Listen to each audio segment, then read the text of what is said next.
Hello, bienvenue dans ce nouvel épisode avec Noah. Noah, merci d'être présent avec nous. Aujourd'hui, Salut. on va parler du matériel des trans. Parce qu'effectivement, dans cette période de transformation, on a besoin parfois d'accompagner, d'accélérer la transformation. Et puis pendant et après la transformation, on a parfois besoin de petits équipements pour vivre notre vie au quotidien, pour limiter de la frustration ou venir compenser des choses qu'on n'arrive pas à atteindre ou à faire. Et justement, Noah est plein d'humour et de bonne volonté pour nous parler de tout ça. Noah, dans cette phase donc, qui précède la transformation et dans cette phase de transformation, qu'est-ce qui est bon ou utile d'utiliser comme matériel, produit de sens large, pour nous accompagner dans cette étape de transformation? Alors moi, je vais surtout parler pour les hommes trans parce que Ouais. je suis un homme trans, donc je connais mieux le côté homme trans que femme trans et je suis navrée pour les madames qui nous écoutent et qui auraient voulu avoir des conseils. Alors j'ai quand même le conseil maquillage hein, pour les madames, ça marche super bien, ça marche aussi bien pour les mecs si jamais. Mais du coup, en termes d'outils trans qui peuvent être très bien, alors si on n'a pas les moyens financiers, ce qui peut arriver, et qu'on a besoin impérativement de se sentir mieux dans sa peau, dans le quotidien et tout, la paire de chaussettes est votre allié. C'est pas une blague. Vous pouvez prendre une paire de chaussettes que vous mettez en boule et que vous mettez dans le pantalon, enfin dans le caleçon, ce qui va faire une petite boule et du coup, si les gens y regardent au niveau du bas, ils vont avoir l'impression que vous avez un pénis dans le pantalon. Ce qui peut vous aider, vous, en tant que personne dysphorique à ce niveau-là, de pouvoir gérer. Dysphorique, Euh, je rappelle que dysphorique, ça veut dire c'est le dégoût de soi, hein, quand on ne s'aime pas et qu'on vient, on vit des malaises par rapport à qui on est, que c'est compliqué de se voir dans le miroir, ce genre de choses. Ok, donc une boule de chaussettes, ok. la boule de chaussette, qui est une base quand on n'a pas les moyens, qui est vraiment bien. Pour toujours, si on n'a pas les moyens, mais que je déconseille sur le long terme, c'est les bandes.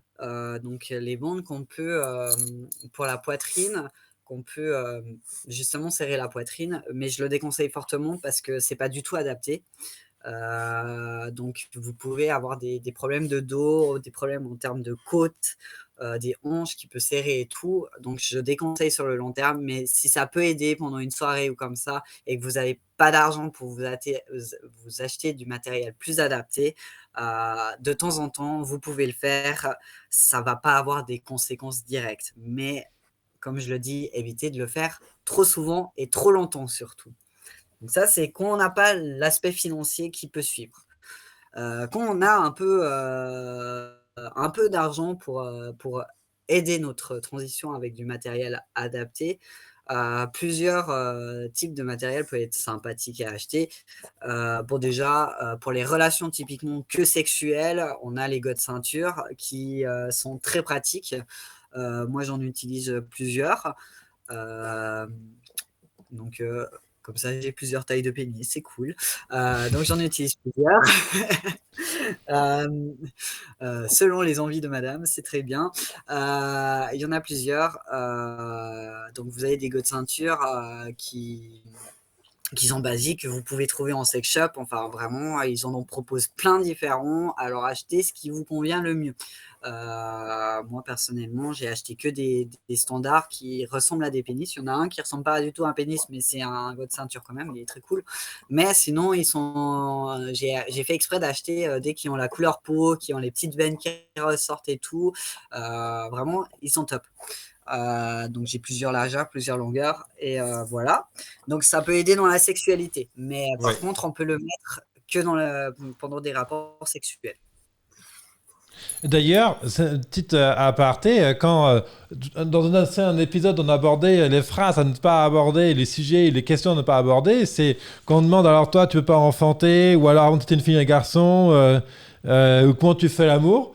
Bah, on peut répondre, ah ben moi je choisis le god qui me convient, petite, grande ou très grande taille.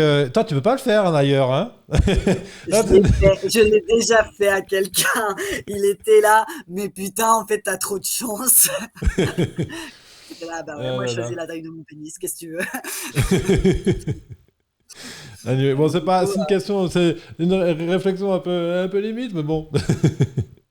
Alright, donc cette prothèse érectile, ok, ouais. alors, du coup, bah, le go de ceinture. Après, on a plusieurs autres types qui peuvent être sympas. On a par exemple Monsieur Limpy, je crois que ça s'appelle comme ça. C'est, en gros, c'est un pénis en repos. Mm. Vraiment, on peut l'utiliser que pour le mettre dans le pantalon toute la journée comme une paire de chaussettes. En sexualité, on va pas du tout pouvoir l'utiliser parce que c'est vraiment un pénis en repos qu'on met à l'aide soit d'une colle pour la peau, soit avec un harnais, ça dépend qu'est-ce qu'on achète exactement. Mhm. Mais du coup, bah ça fait la bosse dans le pantalon et ça fait du bien dans le quotidien d'avoir cette bosse dans le pantalon. Moi, j'ai eu pendant un certain temps besoin de cette bosse dans le pantalon. Bon, aujourd'hui, j'en ai plus besoin. Je m'en fous parce que de toute façon, les gens, ils regardent pas en bas. Mais ça peut faire du bien, ça peut soulager. Ensuite, on peut acheter du matériel plus cher, typiquement les prothèses érectiles. Moi, là, je vais vous montrer la Peacock qui est, on l'achète aux États-Unis, en Amérique, et c'est à peu près 400 à 500 dollars. Donc, ça a un Mm. certain coût. Si on a les moyens, je conseille fortement parce qu'en termes de travail sur la dysphorie, ça Mm. peut être très bien. Après, à savoir que moi, j'en ai acheté une très chère, mais il y en a des moins chères qui font très bien le travail. C'est juste que bah, du coup, vous allez devoir en acheter plus souvent. Quand je dis plus souvent, ça veut dire qu'au bout d'un moment, le matériel, il est un peu plus fragile et du coup, il va casser plus vite. Moi, j'ai mis le prix adapté pour l'avoir très longtemps. Donc, et il fonctionne encore et il est très bien. Mais du coup, le peacock, en fait, c'est un pénis comme ça. Et c'est très drôle parce qu'on peut l'avoir avec des poils si on le souhaite. Moi, j'ai décidé que je voulais chauve mon pénis parce que j'aime pas les poils. Donc, le mien est chauve. J'ai pris la couleur la plus représentante à ma peau, mais j'ai galéré et, parce que j'ai une peau super claire. Donc, bah, j'ai essayé de trouver ce qui correspondait le plus à ma peau. Donc, on peut choisir la couleur de la peau. Ça, c'est vraiment Mm, cool. mm, mm, mm. Euh, il y a plein de petits avantages comme ça. Et du coup, elle est super bien faite. Je dirais que ce qui manque un petit peu, c'est les veines. Il n'y a pas du tout de veines, mais par contre, on a quand même le format du gland. On a quand même les boules qui sont représentées. Donc, il est assez cool. Et du coup, là, il est clairement, c'est un pénis au repos. Donc, on peut le mettre dans le pantalon comme ça, à l'aide d'un harnais. Il y a Mm. plusieurs types de harnais. Ça, c'est vraiment le harnais qu'on utilise pour porter quotidiennement Ouais. toute Pour la être sûr que journée. ça bouge pas, que ce soit pas gênant, que ça vienne pas te faire mal non Ouais, et que plus. ça bouge pas, mais que ça soit confortable. Parce qu'on a d'autres types de harnais qu'on va plutôt utiliser pendant les relations sexuelles qui sont Mhm. plus serrés. Et plus sportifs. Donc, on a celui-ci qui est un peu en type string, qui est vraiment Ouais. serré et du coup, il tient super bien. On a celui-ci qui est aussi qui est vraiment plus cher que les autres harnais. Donc, j'ai dû attendre un petit peu pour l'acheter, celui-ci, qui lui est réglable de ouf. Donc, on peut faire ce qu'on veut avec. Avec ce truc, on peut faire ce qu'on veut. Toutes les positions qu'on veut, hein. Donc, ça, c'est les harnais. Et du coup, donc, on a bien compris, on peut avoir des rapports sexuels avec ce truc. Donc, moi, j'ai acheté ceci, qui est une tige érectile. Donc, c'est pour avoir une érection avec Mm, son mm. super pénis en plastique, hein, je vais l'appeler comme ça. Donc, on met la tige. Là, je vais faire très vite fait, mais on met la tige. C'est bien de mettre un petit peu de lubrifiant ou mouiller le truc avant, comme ça la tige, elle s'enfonce plus facilement parce que ça reste euh, c'est collant, c'est du silicone, donc Mm, ça mm, colle un mm, peu. Donc le plus simple, c'est vraiment de mettre un petit peu de lubrifiant, mouiller un petit peu, et puis la tige, elle se met toute seule. Donc la tige qu'on a ici, donc là à l'intérieur, ça donne un pénis à peu près dur. Après, on a plusieurs types de tiges. Moi là, j'ai mis une tige très souple, qui est plutôt pour la masturbation, mais pour moi, c'est beaucoup plus agréable cette tige, qu'une autre tige. Donc je préfère utiliser cette tige. Donc cette tige, on voit ici, a une forme de lèvre. En fait, Mm. cette tige va se mettre sur le clitoris ou le diclite de la personne trans qui l'utilise, ou une personne cisgenre peut l'utiliser aussi d'ailleurs. Hem Et du coup, ça va, frotter sur le clitoris et apporter un plaisir sexuel des 2 côtés. Donc la personne qui se fait pénétrer et la personne qui pénètre. Donc c'est vraiment, un achat qui vaut le coup. Alors on peut trouver du matériel comme ça pour 200 €. À part ça, hem, il est possible de trouver ça moins cher. Il y a un site, en Belgique, qui vend ce matériel, et Mhm. il y a plusieurs prix. Je crois qu'il y a même du Tu peux le nommer, hein, si 170. tu veux, le site, hein. Je te Je donne. le connais pas par cœur. Ok, ça marche. On le Je mettra, sais on que retrouvera et on le mettra sur la vidéo. Ça roule. Ok. m mais mais on a du matériel vraiment adapté en termes de Mm. relations sexuelles, en termes de mettre dans le pantalon et juste comme ça. Et après pour la poitrine, on a aussi du matériel adapté. Oui.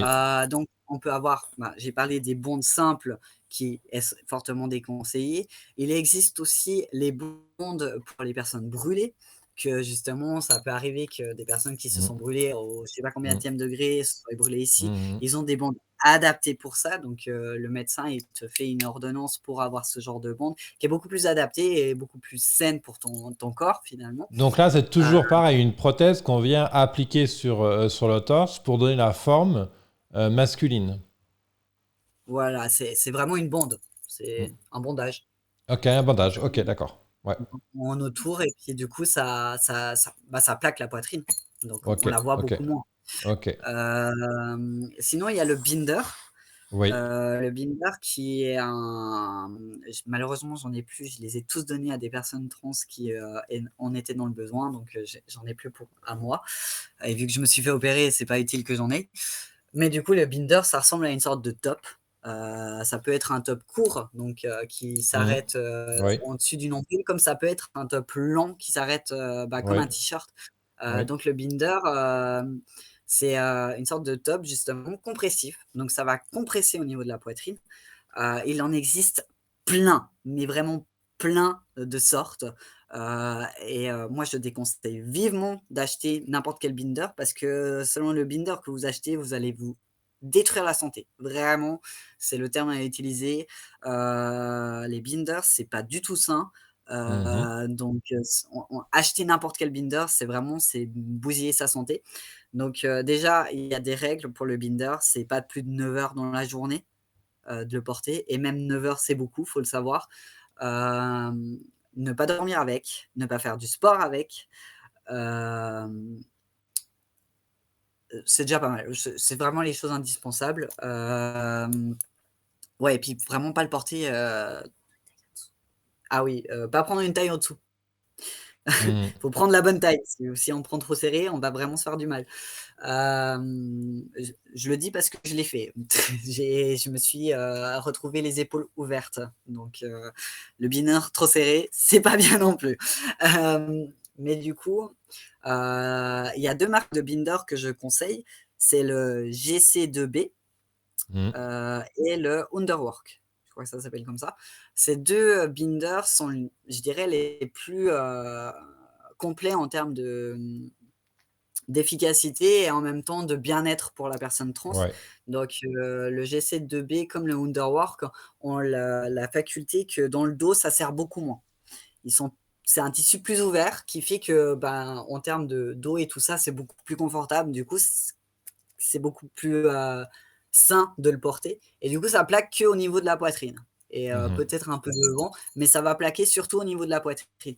Ce qui fait que, ben, ça va faire beaucoup de mal au corps. Donc c'est vraiment 2 marques que je conseille. C'est un peu plus cher, mais c'est des marques, clairement qui valent la peine d'être portées, si on doit, utiliser du Ah matériel ouais, je comprends. adapté, Mm, mm, pour son mm, mm. bien-être.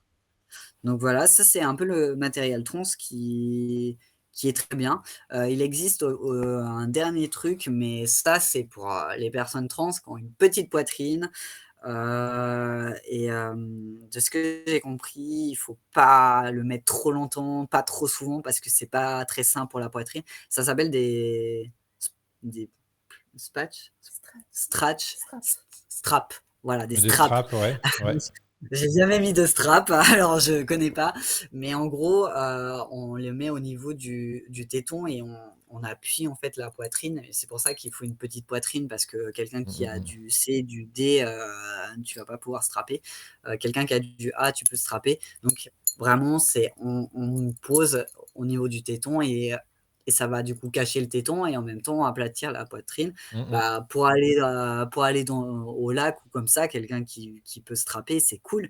Après, de ce que j'ai compris, on met trop régulièrement, ça peut avoir des grosses conséquences en termes de la santé physique de la poitrine et tout ça. Et du coup, pour l'opération, c'est vraiment pas top. Donc, quand même à éviter de mettre trop régulièrement, juste de temps en temps, par contre, c'est bien. Un autre truc que j'ai pas pensé à dire, mais pour justement la natation, parce que je pense que justement nager pour une personne trans, ça peut être une vraie hantise. Pour les hommes trans, il existe des combinaisons à Decathlon, des t-shirts de plongée ou comme ça, qui justement serrent au niveau du haut. Moi, j'en ai acheté un à Decathlon, justement. Ça sert au niveau du haut et du coup, ça peut camoufler la poitrine. Et ça évite de justement porter un binder pendant qu'on va nager, ce qui est fortement déconseillé et que je vous le conseille vraiment pas. Donc, les combinaisons, elles sont vachement bien. On peut en trouver à Decathlon. On peut les essayer à Decathlon et ça peut justement enlever la dysphorie. Ouais, mais alors justement, aujourd'hui, on peut parler donc d'un trans qui n'est pas encore opéré. Bah, clairement, s'il se met en maillot de bain, on va voir que c'est une femme, hein, pour une femme qui passe à homme. Euh, Si ben dans le sens aussi, donc on va voir qu'il y a un problème de ce qu'est la personne physiquement et par rapport à comment on la percevait avant qu'on la voit prête à aller se baigner. Euh, c'est de toute façon compliqué à gérer. Alors la combinaison, en fait, elle cache tout aussi. Mais Oui. ça fait pas un peu bizarre, là, t'es au mois d'août, il fait chaud, l'eau est à 25 degrés et tu sors la combinaison pour faire de la plongée. Alors, Comment écoute, tu gères? c'est facile, tout simplement. En tout cas, en tant comme trans, c'est facile dans le sens où on peut avoir une maladie de peau. Hmm. N'importe qui peut avoir une maladie de peau et du coup se protéger du soleil. Donc, les combinaisons peuvent être utilisées justement pour se protéger du soleil. Donc, bah, moi, c'était simple. Je mettais un short de bain, donc les shorts bien larges. Moi, je ne vais pas en piscine, je vais qu'au lac parce qu'en piscine, il Ouais. faut mettre des shorts, des culottes de bain. Là, je déteste ça, Oui, donc je oui, ne vais oui. pas en piscine.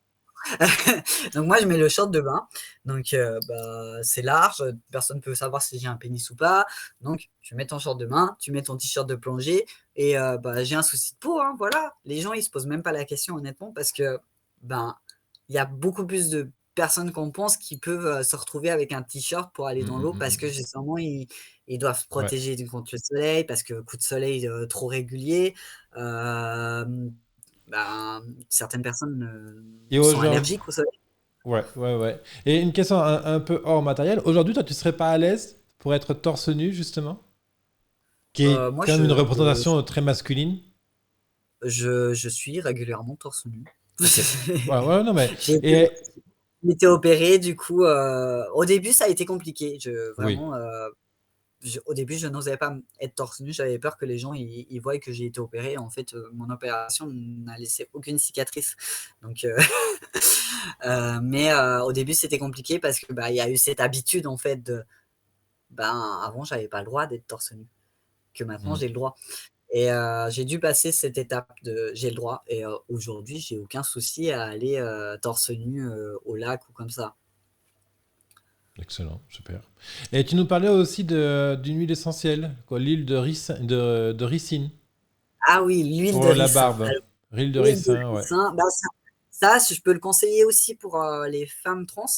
Hmm. Parce que l'huile de ricin, en fait, on l'utilise pour les cheveux comme pour la barbe. Et les femmes trans qui aimeraient se laisser pousser les cheveux, ça va aider à la pousse des cheveux. Ça va aider à pousser plus vite. Et la barbe, ben, pareil, ça aide à faire pousser. Donc il y a l'huile de ricin ou la xénotidyle là. Personnellement, je conseille plus l'huile de ricin qui est beaucoup plus naturelle. Si on a des sensibilités de peau comme ça, ben, partez sur l'huile de ricin. C'est un peu plus long, mais ça aide vraiment dans la pousse et ça évite de bousiller vos poils, quoi. Enfin, c'est important les poils, il faut les respecter. Oui, complètement, oui. All right, super. Et d'autres conseils, je sais pas, de matériel. Alors, tu parles de maquillage. Maquillage, bon, je vais du maquillage classique. Alors, ben, le maquillage, c'est quelque chose qui peut aider autant une personne qui se sent homme, autant une personne qui se sent femme. Le maquillage peut être utilisé de manière totalement féminin comme totalement Oui, masculin. C'est pour un peu accentuer des l'avantage. traits, réduire des traits. Voilà, exactement. Donc, une femme trans qui a besoin de se féminiser, sans abuser du maquillage, genre, je vais faire les yeux super féminins et tout ça. Non, pas besoin. Mais tu peux, avec du maquillage, justement, renforcer un trait féminin sur ton visage. C'est totalement possible. Moi, je l'ai fait pour voilà, on a compris, je l'ai fait pour être plus masculin en termes de visage. Le maquillage aide vraiment beaucoup. Après, je sais que pour les femmes trans, il existe du matériel adapté aussi pour justement Bien cacher sûr. leur pénis. Malheureusement, je ne connais pas le nom, mais il y a du matériel adapté pour cacher leur pénis, comme il y a du matériel adapté pour euh, typiquement des soutiens-gorge avec des Oui, complètement. faux seins Faut ça. à l'intérieur. Donc, il y a des solutions aussi pour les femmes trans pour les aider dans cette dysphorie. Et il faut vraiment pas hésiter à se renseigner et à aller voir dans plusieurs sites aussi, parce que il y a des sites qui sont vraiment adaptés et qui donnent des conseils à ce niveau-là qui sont vraiment cool. Exactement. Merci Noah pour ce partage sans tabou. J'aimerais rajouter 2 points et demi de plus. Souvent, quand on vit quoi, c'est pas souvent. Quand on vit un stress important dans la vie, le corps surconsomme plein de micronutriments, d'acides aminés essentiels, etc., pour répondre et compenser en fait au stress. Donc là, on est dans le sujet de la transformation, mais on peut parler des deuils, des ruptures amoureuses, d'un stress au travail, d'un stress avec les parents, un proche est très malade, on va le voir à l'hôpital, etc. Bref, un stress très important occasionne systématiquement une surconsommation de micronutriments dans le corps. Et la conséquence directe et immédiate et qu'on peut scientifiquement mesurer, c'est des altérations de l'humeur, c'est de l'irritabilité, des problèmes de sommeil, des problèmes à se réveiller, de la dépression. Un stress qui prend des proportions énormes pour quelque chose qui est tout à fait bénin au quotidien, une appréhension très importante à des rendez-vous, se trouver dans des incapacités à gérer des réflexions, des changements d'humeur spectaculaires en l'espace de quelques secondes parce qu'on t'a posé la mauvaise question, t'as fait le mauvais truc, voilà.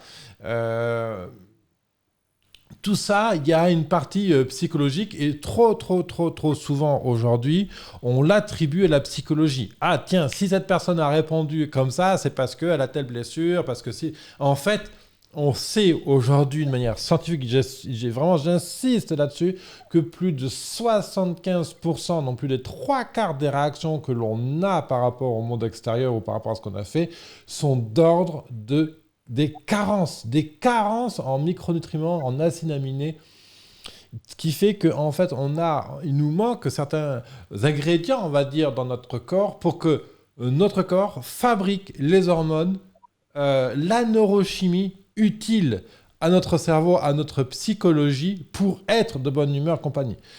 Et un truc tout bête, quand on est dans du stress à répétition, donc on va plutôt dans les réserves. Les réserves, il y a différents stocks, mais par exemple les dents, hein, les dents sont d'immenses réserves, et le corps est pioche, à un moment donné, forcément, il vient à manquer de cette réserve.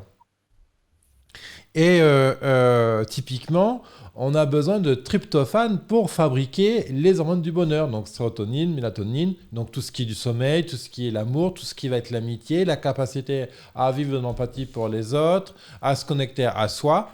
Et ça, typiquement, un des grands précurseurs de ces hormones-là est le tryptophane. Et quand on vit du stress, on surconsomme le tryptophane. Et il y a un gros problème, c'est que le corps est incapable de fabriquer le tryptophane. Il le trouve que dans des aliments qu'il mange. Donc, si on boit un peu trop de vin, qu'on prend certains médicaments parce qu'on a une maladie, parce que, je sais pas, X ou Y, eh bien, le corps manque de tryptophane, qui est un acide aminé essentiel. Il y en a 9 comme ça. Et donc, il est très important de compléter le corps avec ça. Donc, je sais qu'aujourd'hui, quand on pose la question aux médecins, ils disent non, c'est bon, à partir du moment où tu manges, t'es jeune, à partir du moment où tu manges naturel, bien, et compagnie, il y a pas besoin de. Voilà. C'est faux. Honnêtement, c'est faux. Et je pense à ça à Noah. Hein. On a beaucoup parlé des questions qui pouvaient venir justement t'agresser, des difficultés, gérer la famille, le travail, de la transphobie que tu as subie à ton travail et tout. Bon, tout ça, vous ne cherchez pas compléter votre alimentation. Complément alimentaire de base. Je vous dis vraiment, si vous êtes sujet à des changements d'humeur brusques, à de l'irritabilité, à faire des cures de tryptophane, vous trouvez ça dans n'importe quelle parapharmacie. Faites-vous conseiller. Tryptophane, c'est des petites boîtes, c'est des gélules. Vous en prenez une petite gélule sur les coups de 4 heures, 5 heures de l'après-midi. Et vous allez voir, c'est spectaculaire. Moi, je prends moi-même du tryptophane dès que je sens que j'ai l'humeur qui va vriller. Et dans la demi-heure qui suit, je retrouve une stabilité d'humeur. C'est spectaculaire, vraiment, le truc. Et autre chose aussi, quand on est sujet à du stress, qu'on a des problèmes de sommeil, il y a des choses qui nous travaillent, l'opération par exemple, des moments un peu compliqués, on doit faire le coming out, on doit aller aborder un sujet important avec sa conjointe, son conjoint, avec la famille, c'est l'huile essentielle de lavande. La lavande est un puissant neuro-relaxant. Donc tu peux fumer un joint aussi, hein, bien sûr. Hein, moi, j'ai rien contre ça. Alors, on va éviter la cocaïne, compagnie, parce que ça, par contre, c'est des drogues qui sont un peu plus compliquées à gérer et c'est vraiment pas dans ma recommandation. Par contre, le cannabis, je veux dire, le cannabis, on sait aujourd'hui que ça aide sur le cancer, que ça aide sur comme ça des traitements thérapeutiques. Et si ça t'aide à casser ton mental qui tourne en rond, là, je pense que tu connais bien ça, et que ça t'aide à relaxer, eh bien, tu as l'huile essentielle de lavande. Donc, la lavande, typiquement, tu bouches une narine et tu renifles ton tube d'huile essentielle de lavande, tu en mets un tout petit peu sous les narines pour continuer à respirer, tu peux aussi en appliquer sur les tempes, et c'est super efficace. Voilà, donc la lavande, faut demander à la lavande, je ne sais plus comment elle s'appelle, la pure. Parce que tu as différentes espèces de lavande, et tu en as qui sont plus ou moins puissantes. Donc il faut demander la plus haute en intensité. Je ne sais pas si tu connaissais l'huile essentielle de lavande, Noah. Non, Mais mais je voilà. trouve ça intéressant du coup, hein. Voilà. Donc voilà, impeccable. C'est là qu'on va conclure donc cette série d'épisodes avec notre cher invité Noah. Merci Noah en tout cas pour tout ce partage. Je rappelle que tu as écrit un livre et quand il sera disponible, l'adresse, le lien en tout cas sera indiqué sous la vidéo sur le site homoheureux.fr. Si tu as des questions et tout ça, tu te sens vraiment libre de les poser dans les commentaires. Nous prendrons le temps d'y répondre. Est-ce que Noah, tu as quelque chose à ajouter? Quelque chose à... Je sais pas. Ben, je vous conseille vivement de suivre les conseils précédents que j'ai déjà fait, de Ouais. vous écouter, de respecter ce dont vous avez besoin et de ne pas avoir peur de vous poser des questions et de ne pas avoir peur de vous tromper non plus. Vous avez le droit de vous poser des questions qui sont finalement ne s'avèrent pas être les bonnes questions que vous vous êtes posées et vous avez le droit de vous tromper et vous avez le droit d'essayer vous avez le droit d'être Mm. heureux, en fait. Alors, apprenez à vous écouter, à vous respecter, à être heureux. C'est tout ce que je peux vous conseiller et si vous galérez, ben, prenez un chien, ça aide. Excellent. Merci Noah, merci infiniment pour ton temps, ton énergie, ta bonne humeur. C'était un vrai plaisir pour moi de pouvoir enregistrer ces différents épisodes avec toi. C'était un plaisir, également. Et, Et puis, donc, du coup, toi qui nous écoutes, si tu veux aller plus loin, je t'invite à consulter le guide Homo heureux, mode d'emploi, ces 5 conseils pragmatiques, justement, pour aller sur plus d'écoute, plus de respect de soi et trouver ces bonnes questions à se poser pour pouvoir avancer dans ta vie, que tu sois homo, que tu sois trans, que tu sois bi, bref, qu'importe, que tu sois heureux dans ta vie, tout court. Merci infiniment, à bientôt, merci Noah, à une prochaine. Et puis bon vent. Bye. Bye.